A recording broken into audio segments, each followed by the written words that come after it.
السلام علیکم ورحمۃ اللہ وبرکاتہ۔ الحمد للہ نحمده ونستعینه ونستغفره ونؤمن به ونتوکل علیہ ونعوذ باللہ من شرور انفسنا ومن سیئات اعمالنا، من يهده الله فلا مضل له ومن يضلل فلا هادي له، وأشهد أن لا إله إلا الله وحده لا شريك له، وأشهد أن محمدا عبده ورسوله، اللهم صل على محمد وعلى آل محمد كما صليت على إبراهيم وعلى آل إبراهيم إنك حميد مجيد،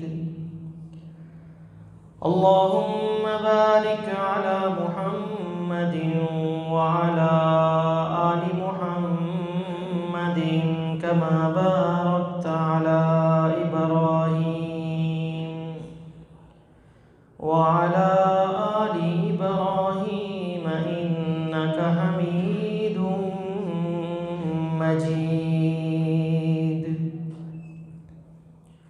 من يطع الله ورسوله فقد رشد واهتدى، ومن يعص الله ورسوله فقد ضل وغوى، سبحانك لا علم لنا إلا ما علمتنا إنك أنت العليم الحكيم، رب اشرح لي صدري ويسر لي أمري واحلل عقدة من لساني يفقهوا قولي، رب زدني علما، أما بعد فإن خير الحديث كتاب الله، وخير الهدي هدي محمد صلى الله عليه وسلم، وشر الأمور محدثاتها، وكل محدثة بدعة، وكل بدعة ضلالة، وكل ضلالة في النار،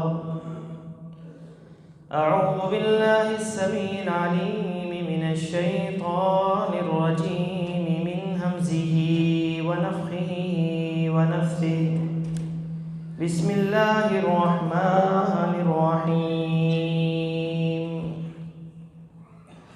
يا أيها الرسل كلوا من الطيبات واعملوا صالحا إني بما تعملون عليم، وقال النبي صلى الله عليه وسلم إن الله أمر المؤمنين بما أمر به المرسلين، صدق الله العظيم وصدق رسوله النبي الكريم، ونحن على ذلك من الشاهدين والشاكرين، والحمد لله رب العالمين۔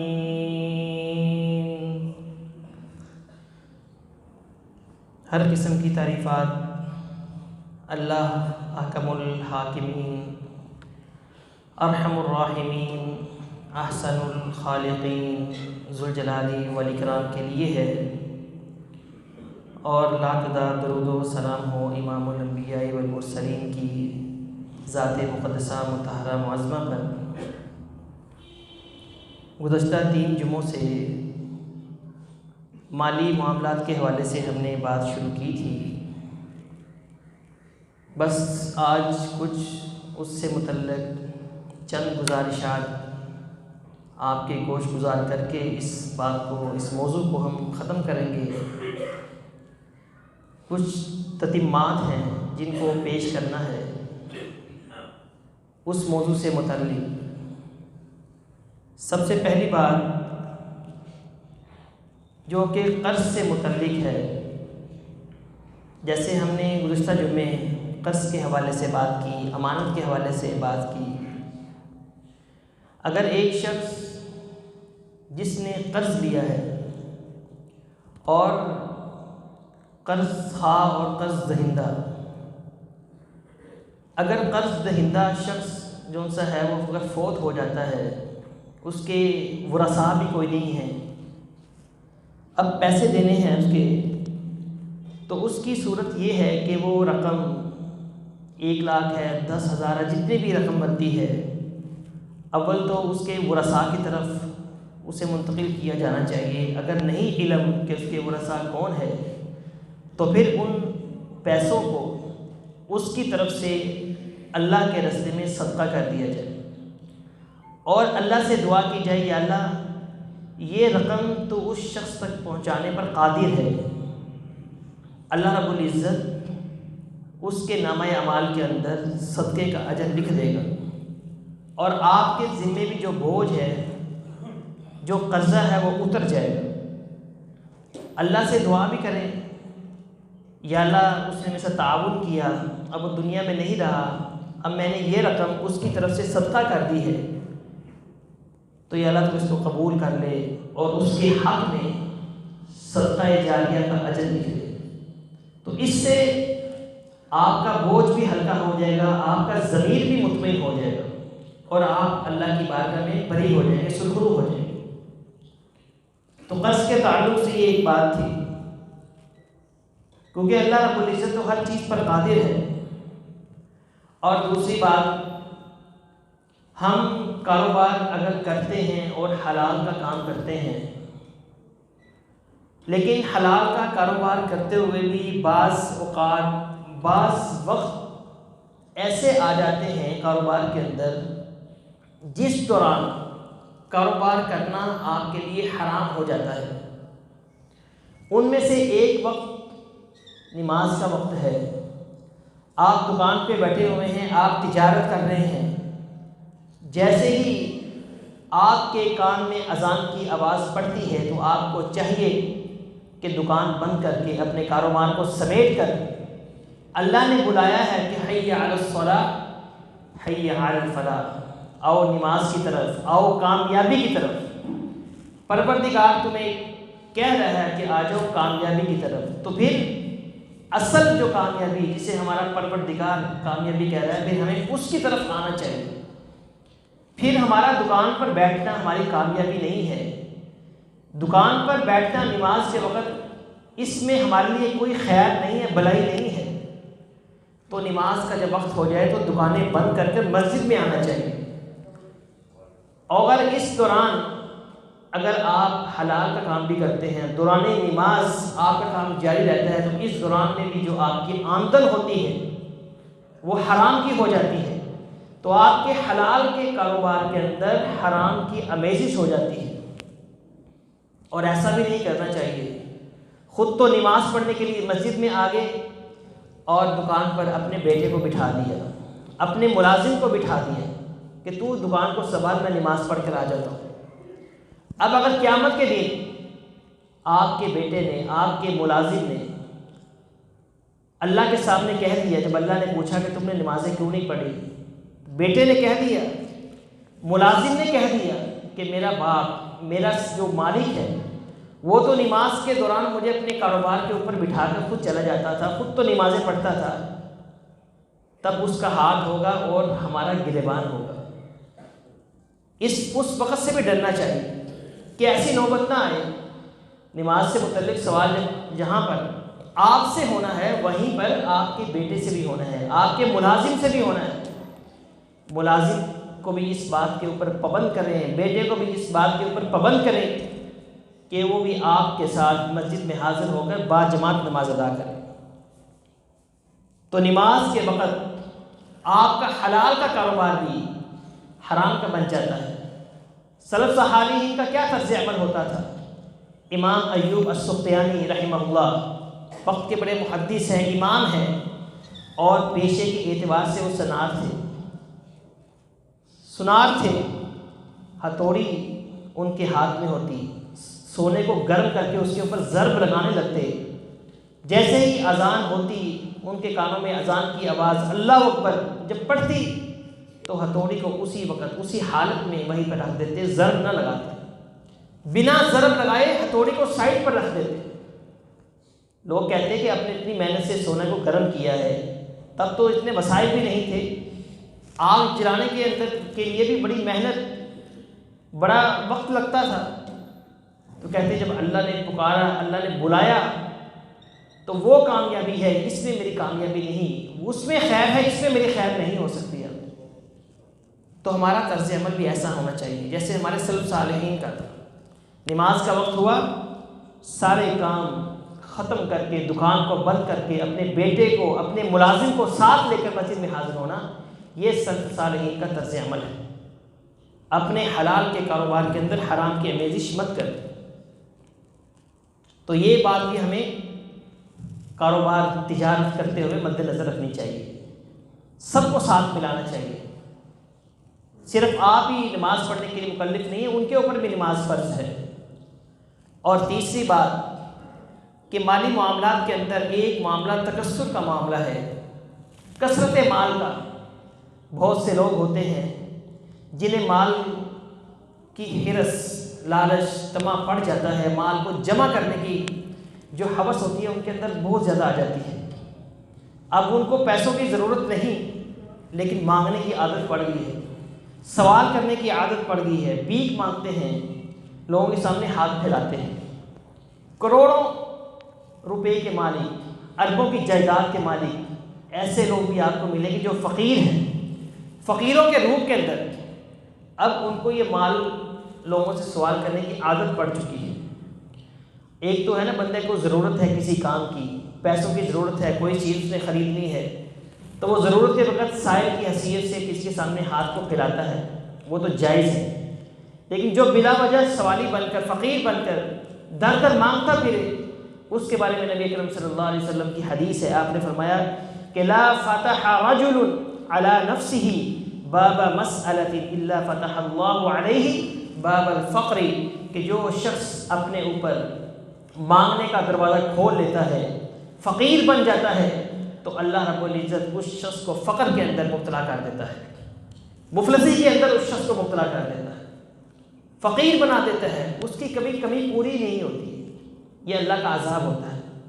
ہم اپنے معاشرے کے اندر ایسے لوگ بھی دیکھتے ہیں جو فقیر ہیں، مانگتے پھرتے ہیں، پہلے صاحب حیثیت تھے، بعد میں ایسی نوبت آئی، ایسے فقیر بن گئے، اللہ رب العزت نے ان کے اوپر فقر کا دروازہ ایسا کھولا کہ ان کے حالات اتنے بدتر ہو گئے کہ اب تو لوگ سامنے ہاتھ بھی پھیلاتے ہیں تو لوگ ان کو ہاتھوں کو خالی واپس لوٹا دیتے ہیں۔ لوگ سمجھتے ہیں کہ یہ شخص فریب دیتا ہے، دھوکہ دیتا ہے، جھوٹ بولتا ہے، یہ مستحق نہیں ہے، پھر بیچارے کی ساری زندگی ایسے ہی گزرتی ہے۔ تو ہمیں تکثر مال کی جو حرص، لالچ، طمع ہمارے اندر ایسا نہ پیدا ہو جائے کہ لوگوں کے سامنے ہمیں سوالی بن کر مانگتے پھرے، کیونکہ ابن آدم کا پیٹ کسی چیز سے نہیں بھر سکتا۔ آپ نے فرمایا کہ لو کان لابن آدم وادیان من ذهب ولا تبغي الثالث، فرماتے ہیں کہ اگر ابن آدم کو ایک وادی سونا دے دی جائے، دو وادیاں سونے کی اگر اس کو دے دی جائیں، ایک وادی کتنی ہوتی ہے؟ آپ کے دائیں جانب، آپ کے بائیں جانب، آپ کے سامنے اور آپ کے پیچھے چاروں طرف پہاڑ ہوں، اور اس کے جو درمیان جگہ ہوتی ہے وہ 2 میل، 3 میل، 4 میل، زیادہ بھی کتنی ہو سکتی ہے؟ اگر وہ وادی، اگر 2 وادیاں بھی آپ کو سونا دے دی جائیں، پھر بھی لبتغى الثالثہ، وہ تیسرے کی خواہش کرتا ہے، یا اللہ تو نے مجھے 2 وادیاں سونا دی ہیں، تیسری وادی اور دے دی۔ اللہ رب العزت فرماتا ہے میں نے تجھے 2 وادیاں سونے کی دے دی ہیں، اب تو میری عبادت کے لیے تفرغ اختیار کر لے، اب تو میری تو عبادت کے لیے فارغ ہو جا، وقت نکال لے، نماز کے وقت پہ تو مسجد میں آ جائے، میں تجھے پکار رہا ہوں فلاح کی طرف، کامیابی کی طرف۔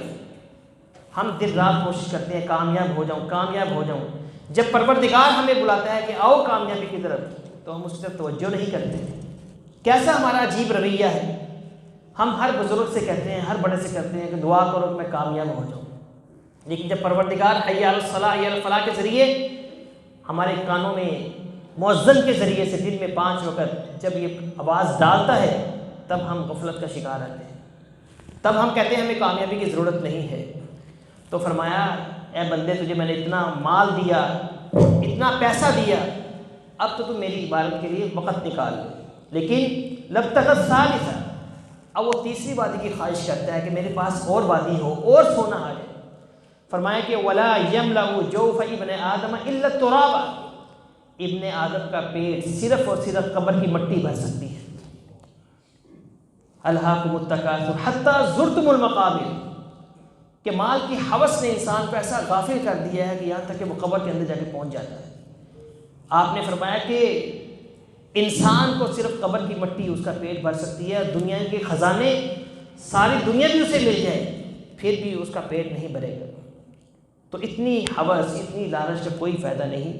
انسان کو ایک حساب سے اللہ پر توکل بھروسہ کرتے ہوئے اس یقین کے ساتھ روزی بھی کمانی چاہیے، جو رزق اللہ رب العزت نے آپ کو عطا فرما دیا ہے اس کے اوپر قناعت کرتے ہوئے صبر کے ساتھ اللہ کا شکر ادا کرتے ہوئے اس کو انسان کو استعمال کرنا چاہیے۔ اللہ رب العزت نے قرآن مجید میں ارشاد فرمایا یا ایھا الرسل کلوا من الطیبات واعملوا صالحا، اور نبی اکرم صلی اللہ علیہ وسلم کی حدیث بھی ہے اسی معنی کے اندر کہ اللہ رب العزت نے جو حکم تمام انبیاء کو دیا وہی حکم اللہ رب العزت نے تمام مؤمنین کو دیا۔ ان اللہ امر المؤمنین بما امر بہ المرسلین، تمام انبیاء کو اللہ رب العزت نے قرآن مجید کے اندر جو حکم دیا ہے وہی حکم اللہ رب العزت نے تمام مؤمنین کو دیا۔ یا ایھا الرسل کلوا من الطیبات واعملوا صالحا، اے رسولوں کی جماعت، اے انبیاء، آپ کو حکم دیا جا رہا ہے اللہ رب العزت کی طرف سے کلو، کہ تم کھاؤ من الطیبات، پاکیزہ رزق کھاؤ، پاکیزہ رزق تم نے کھانا ہے، حلال رزق کھانا ہے، وَاعْمَلُوا صَالِحًا، پھر اس کے بعد تم نے نیک عمل کرنے ہیں۔ پہلے ترتیب دیکھیں، ملاحظہ فرمائیں کہ پہلے حکم دیا جا رہا ہے کلوا من الطیبات، حلال رزق کھانا ہے، حلال کھانا ہے، اس کے بعد تم نے نیک عمل کرنے ہیں۔ اگر حلال کھا کے نیک عمل کرو گے تو وہی اللہ کے ہاں قابل قبول ہوتے ہیں، حرام کھا کر نیک عمل کیے جائیں اللہ کے ہاں کوئی حیثیت نہیں رکھتے، وہ عمل ناقابل قبول ہیں، اللہ ایسے عمل کو قبول نہیں کرتا۔ یہ حکم عام مومنین کو دیا گیا ہے، یا ایھا الذین آمنوا کلوا من الطیبات واعملوا صالحا۔ اب حکم عام ہے، مطلق ہے، رسولوں کو حکم دینے کے بعد مومنوں کو کہا کہ اے مومنوں کی جماعت، اے لوگو تم بھی حلال رزق کھاؤ، وعاملوا الصالحات، اور جو رزق اللہ رب العزت نے آپ کو دیا ہے وہ کھاؤ، وہ استعمال کرو، اس کے بعد تم نیک عمل کرو۔ حرام کھا کر اپنے مالوں کے اندر حرام کی آمیزش کر کر اگر آپ نے عبادتیں کی تو آپ کی عبادت قبول نہیں ہوگی۔ پھر نبی اکرم صلی اللہ علیہ وسلم نے ایک شخص کا ذکر کیا کہ الرجل یطیل السفر اشعث اغبر یمد یدیہ الی السماء یا ربی یا ربی یا ربی۔ آپ نے فرمایا کہ ایک شخص لمبا سفر کر کے، لمبا سفر کس کا ہوتا ہے؟ حج کا سفر ہوتا ہے، لمبا سفر، طویل سفر، سفر حج ہے۔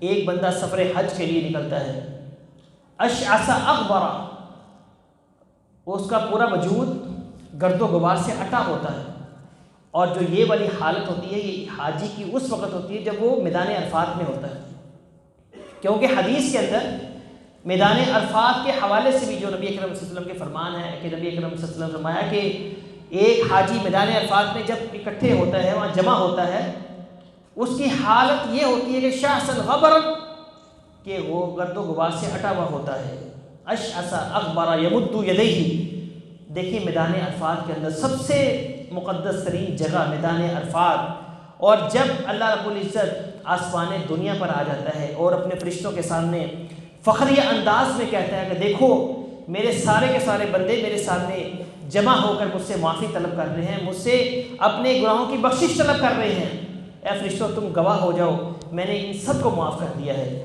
لیکن نبی اکرم صلی اللہ علیہ وسلم فرماتے ہیں وہاں پر ایک شخص لمبا سفر کر کے گرد و غبار سے اٹا ہوا، یمد یدیہ اپنے ہاتھوں کو بلند کرتے ہوئے آسمان کی طرف اپنے ہاتھوں کو بلند کرتے ہوئے کہتا ہے کہ یا ربی اے میرے رب، اے میرے رب، 3 مرتبہ کہتا ہے۔ حالانکہ حدیث ہے رسول اللہ صلی اللہ علیہ وسلم کی، بلکہ حدیث قدسی ہے، اللہ فرماتا ہے کہ جو شخص 3 مرتبہ خلوص دل کے ساتھ یا ربی یا ربی یا ربی کہہ کر اپنی کوئی بھی حاجت کوئی بھی طلب میرے سامنے رکھتا ہے تو مجھے اپنے پروردگار اپنے رب ہونے کی قسم ہے کہ میں اس کی حاجت کو ضرور بضرور پورا کرتا ہوں۔ لیکن یہ شخص یا ربی یا ربی یا ربی کہہ بھی رہا ہے، اللہ فرماتا ہے کہ اس کی کوئی بھی عبادت کوئی بھی دعا میں قبول نہیں کرتا۔ کیوں؟ مطعمہ حرام ومشربہ حرام وغذی بالحرام وملبسہ حرام، اس کا کھانا بھی حرام کا ہوتا ہے، اس کا پینا بھی حرام کا ہوتا ہے، اس کے وجود کے اوپر جو لباس ہے وہ بھی اس نے حرام کمائی کا پہنا ہوا ہوتا ہے۔ آپ اندازہ کریں، حرام کماتے ہیں رات دن، جھوٹ بول کر پیسہ کما رہے ہیں، حرام کھا رہے ہیں، لیکن پرواہ نہیں کہ اللہ نے میری کوئی نیکی قبول بھی کرنی ہے کہ نہیں کرنی، کیا فائدہ؟ حالانکہ اللہ رب العزت نے وعدہ کیا ہوا ہے ہر ایک شخص کو کہ تمہیں ہم نے رزق دینا ہے جتنے تمہارے نصیب کے اندر لکھا ہے، لیکن ہمارا عقیدہ ہی اتنا کمزور ہو چکا ہے کہ ہمیں اللہ کی ذات کے اوپر کوئی توکل کوئی بھروسہ ہی نہیں۔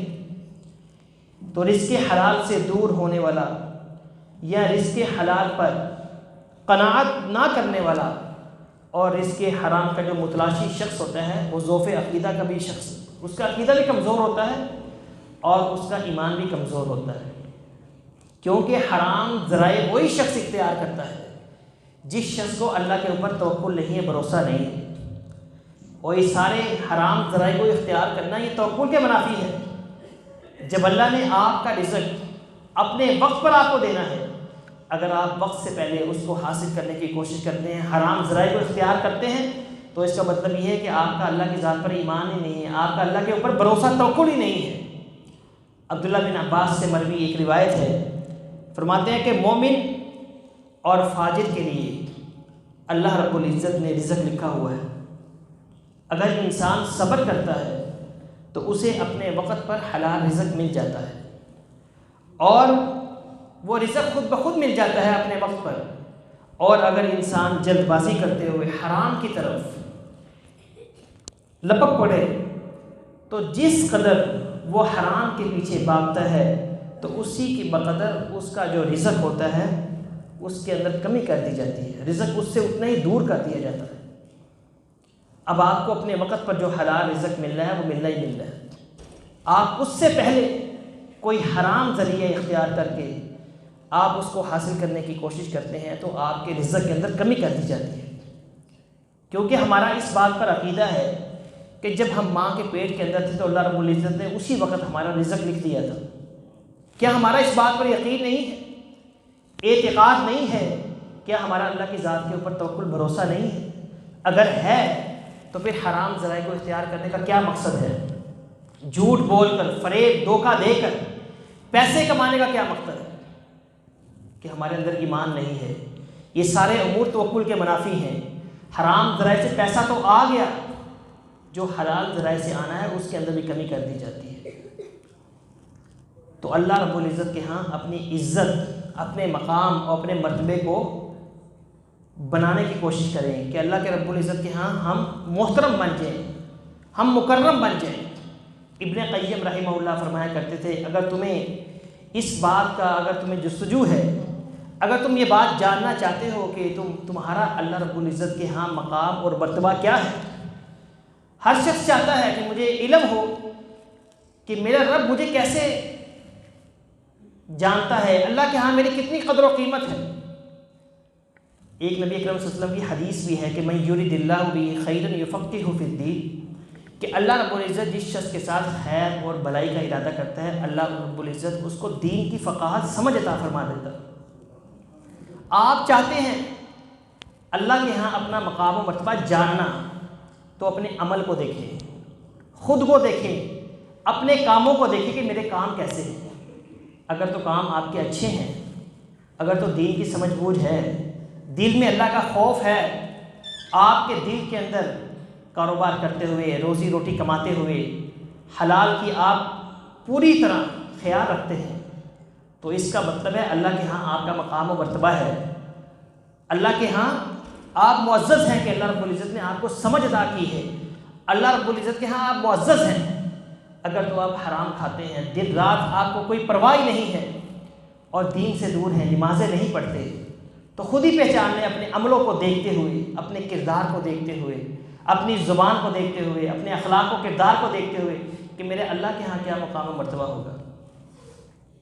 یہ کوئی اتنی راکٹ سائنس نہیں ہے، ہر شخص خود سے اپنے مقام و مرتبے کو پہچان سکتا ہے اور خود سے فیصلہ کر سکتا ہے کہ میں نے جنت میں جانا ہے یا جہنم میں جانا ہے۔ آپ کے سامنے ہے ہر چیز، بس ذرا نظریں دوڑانی ہے اپنے گریبانوں کے اندر جھانک کر، آپ کے سامنے سب چیزیں واضح ہو جائیں گی۔ کسی پردے کے اندر، کسی دھوکے کے اندر مبتلا ہونے کی کوئی ضرورت نہیں۔ اللہ کی ذات پر توکل کریں، بھروسہ کریں اور ایمان و یقین کے ساتھ اللہ رب العزت کی اس بات کے اوپر اعتقاد پختہ ہو کہ اللہ نے میری روزی جتنی لکھی ہے، جتنے میرے نصیب ہیں وہ مجھے ملنا ہی ملنا ہے۔ ہماری فطرت تو ایسی بنائی ہے اللہ رب العزت نے کہ ہمارے اندر حرص ہے، لالچ ہے، ہمارا پیٹ تو کبھی نہیں بھرتا، قبر میں جا کر ہی پڑے گا۔ حتیٰ زرتم المقابر، تم قبروں میں پہنچ جاؤ گے، لیکن فائدہ کیا ہوگا؟ کوئی فائدہ نہیں ہوگا۔ زندگی کے اندر حلال ہم نے کمایا، عبادتیں کی، تو وہی اللہ رب العزت کے ہاں قابل قبول ہیں۔ تو اللہ رب العزت ہمیں حلال رزق کمانے کی توفیق عطا فرمائے۔ جتنے بھی حرام ذرائع ہیں اللہ رب العزت ہمیں ان سے دور رکھے، ان سے بچائے۔ کبھی ہمارا ذہن کے اندر یہ چیز پیدا ہی نہ کرے کہ ہم کوئی حرام کمائیں، کسی کو دھوکہ اور فریب دیں۔ اللہ رب العزت ہمیں حق سچ بیان کرنے کی توفیق عطا فرمائے۔ جتنے بھی حرام کی چیزیں ہیں، حرام کے جو کاروبار ہیں، اس کو ہم سمجھ کر پھر اس کو اختیار کریں۔ کوئی بھی کام شروع کرنے سے پہلے اس کے بارے میں پوچھیں کہ یہ کام حلال کا ہے یا حرام کا ہے، اس کے اندر کوئی نجائز شرط تو نہیں پائی جاتی، کوئی نجائز صورت تو نہیں ہے، پھر اللہ کا نام لے کر وہ کاروبار شروع کریں اعتقاد اور یقین کے ساتھ۔ پھر دیکھیں کہ اللہ رب العزت آپ کے کام کے اندر کتنی برکت عطا فرماتا ہے۔ وَمَا مِن دَابَّةٍ فِي الْأَرْضِ إِلَّا عَلَى اللَّهِ رِزْقُهَا۔ اللہ قرآن مجید میں ارشاد فرماتا ہے زمین کے اوپر جتنے بھی جاندار ہیں ان سب کے رزق کے لیے جو رزق ہے، یہ ذمہ داری ہے، وہ میرے اوپر ہے۔ تمہارے رزق کی ذمہ داری اللہ نے خود اپنے اوپر لی ہے۔ لو انکم کنتم تتوکلون علی اللہ حق توکلہ لرزقتم کما یرزق الطیر تغدو خماسا وتروح بطانا۔ نبی اکرم صلی اللہ علیہ وسلم کی حدیث ہے کہ اگر تمہارا توکل اللہ کی ذات کے اوپر ایسا توکل ہو جائے جیسا کہ پرندوں کا توکل ہے۔ پرندوں کا توکل کیسا ہے کہ تغدو خماسا، صبح خالی پیٹ اپنے گھروں سے نکلتے ہیں، خالی پیٹ اپنے گھروں سے نکلتے ہیں، لیکن جب شام کو واپس اپنے گھونسلوں کی طرف پلٹتے ہیں تو وَتَرُوحُ بِطَانًا، تو ان کے پیٹ بھرے ہوئے ہوتے ہیں۔ اب یہ پرندے جن کے پاس نہ کوئی ہنر ہے، نہ کوئی تعلیم ہے، نہ کوئی فن جانتے ہیں، نہ ہی ان کو فریب دینے کے لیے کوئی زبانیں انہوں نے طرح طرح کے ہنر سیکھے ہیں، کچھ بھی نہیں آتا، کوئی چیزیں اللہ رب العزت نہیں سکھائی، لیکن خالی پیٹ نکلتے ہیں تو شام کو ان کے پیٹ بھرے ہوئے آتے ہیں۔ نبی اکرم صلی اللہ علیہ وسلم فرماتے ہیں کہ تمہارا توکل بھی اللہ کی ذات کے اوپر ایسا ہونا چاہیے۔ تغدو خماسا وتروح بطانا، صبح تم روزی کے لیے جب نکلو گے تو شام کو تمہارے پیٹ بھی بھرے ہونے چاہیے۔ اس سے اچھا تو یہ پرندے ہیں، انسانوں سے اچھے تو یہ پرندے ہیں کہ جن کی مثالیں دے کر نبی اکرم صلی اللہ علیہ وسلم اپنی امت کو سمجھا رہے ہیں، اے میری امت کے لوگوں پرندوں کی طرح ہو جاؤ۔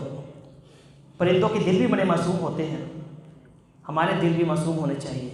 کسی کا نقصان کرنے کے بارے میں مت سوچا کریں، اللہ کی ذات کے اوپر توکل، اعتقاد، یقین ایسا کرنے سے پرندے کرتے ہیں۔ پھر دیکھیں ہمارے معاملات کیسے سیدھے ہو جائیں گے اور ہم رزق کے بارے میں اتنا پریشان نہیں ہوں گے۔ اللہ رب العزت ہمارے جو حلال ذرائع ہیں اسے اختیار کرنے کی توفیق عطا فرمائے۔ اسی حوالے سے 2 سوال گزشتہ جمعے کیے گئے تھے، مختصر سوال ہیں کہ کیا ہم بینک سے کاروبار کرنے کے لیے، یہ گھر بنانے کے لیے پیسہ لے سکتے ہیں۔ آپ سب کو یہ بات کا علم ہے کہ بینک کا سارا معاملہ سودی معاملہ ہوتا ہے۔ بینک سے اگر آپ قرض لیتے بھی ہیں تو آپ کو سود ادا کرنا پڑے گا، تو یہ بالکل ناجائز ہے۔ سود کی رقم لے کر اس سے کاروبار کرنا، یہ گھر بنانا، اس کے اندر آپ کو خیر و برکت حاصل نہیں ہوگی۔ آپ کسی شخص سے یا کسی ایسے ادارے سے آپ قرض لے لیں، قرض حسنہ، اسلام نے تو ہمیں اسی کی ترغیب دی ہے نا کہ قرض حسنہ کی ترغیب دی ہے کہ کوئی ضرورت مند اگر آپ کے سامنے سوالی بن کر آتا ہے، قرض حسنہ کا مطالبہ کرتا ہے، تو اس کی ضرورت کو دیکھتے ہوئے آپ اس سے تعاون کریں۔ وَتَعَاوَنُوا عَلَى الْبِرِّ وَالتَّقْوَىٰ، نیکی کے کاموں میں تم ایک دوسرے کے ساتھ بڑھ چڑھ کر تعاون کرو۔ یہ جذبہ اسلام نے ہمارے اندر پیدا کرنے کی کوشش کی ہے۔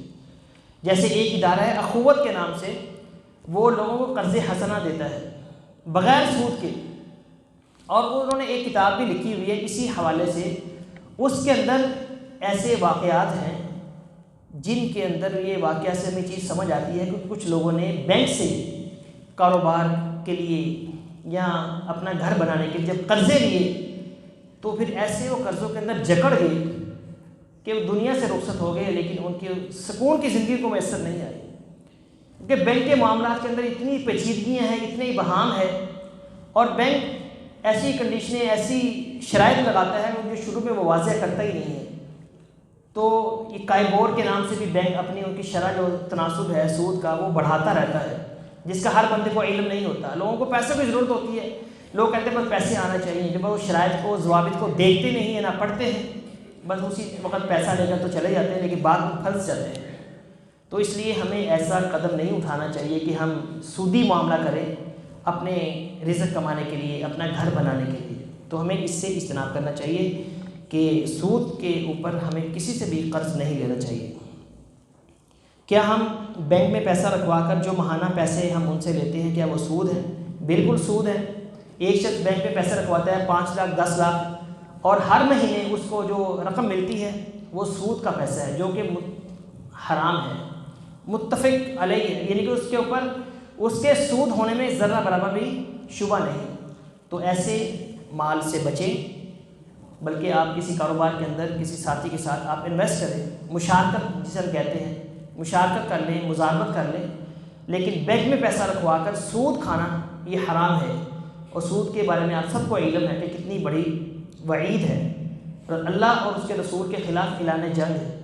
تو ایسے حرام ذرائع کو اختیار نہیں کرنا چاہیے۔ اسی صورت میں کہ اگر آپ کا سود کا لقمہ آپ کے پیٹ میں چلا گیا، اللہ نے آپ کی کوئی عبادت قبول ہی نہیں کرنی۔ تو اللہ رب العزت ہمیں ان چیزوں سے محفوظ رکھے۔ یہ بینک کے جتنے بھی معاملات ہیں، بینک سے چیزیں خریدنا، بینک سے قرضہ لینا، بینک سے سود لینا، یہ سارے کے سارے حرام صورتیں ہیں، تو ان سے بچنا چاہیے۔ اقول قولی ھذا استغفر اللہ لی ولکم وآخر دعوانا الحمد للہ رب العالمین۔